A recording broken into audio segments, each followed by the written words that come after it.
सरिता हो बुधिया का दाता दुनिया हर भावे कुछ ना बुझाता डूबतिया नैया मैया खेब के किनारा दा डूबतिया नैया मैया खेब के किनारा दा बिना बात के तार से माँ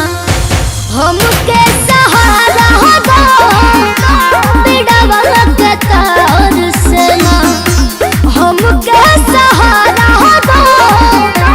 बिना बात के तार से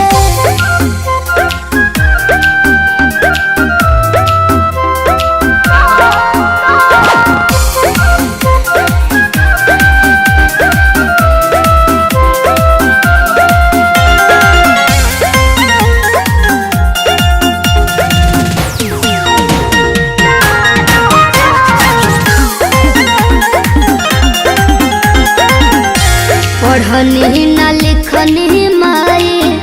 कुछ कहना लोर बा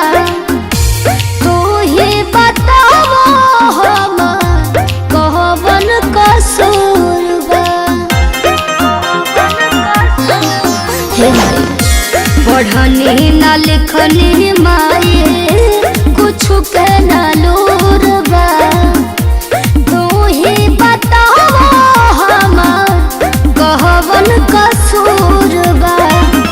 मुँह देले बारू तो तुही अब चारा दो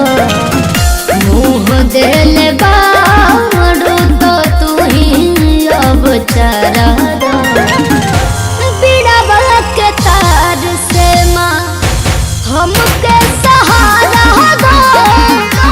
बिना बात के तार से माँ हमके सहारा दो बिना बात के तार से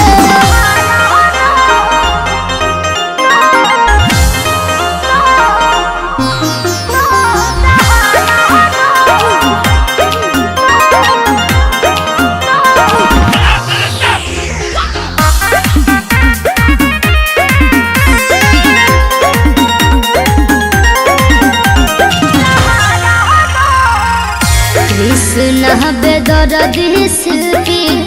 कह कर जोर के तहरा बिना के पोछ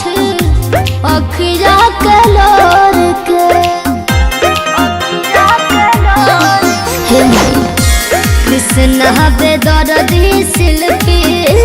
कह कर जोर के तहरा बिना के पोछ अखिया के लोर के आसरा लगवले सोन दुख से छुटकारा दो आसरा लगवले सोन दुख से छुटकारा दो बिना बात के तार से माँ हमके सहारा दो